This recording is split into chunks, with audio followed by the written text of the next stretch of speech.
আসসালামু আলাইকুম বন্ধুরা। কে বলেছে কুষ্টিয়া শুধু সাংস্কৃতিক রাজধানী? কুষ্টিয়া এখন সৌন্দর্যের রাজধানী। বাংলাদেশের সবচাইতে সুন্দরতম জেলা এখন কুষ্টিয়া শহর। সবচাইতে সুন্দর শহরের মধ্যে একটা শহর হলো কুষ্টিয়া শহর, যেখানে আসলে আপনার সৌন্দর্যে মন ভরে যাবে।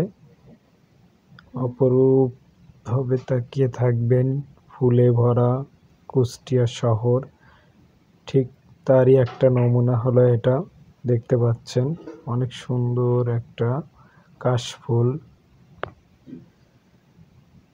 এটা রাস্তার মাঝ দিয়ে লাগানো হয়েছে।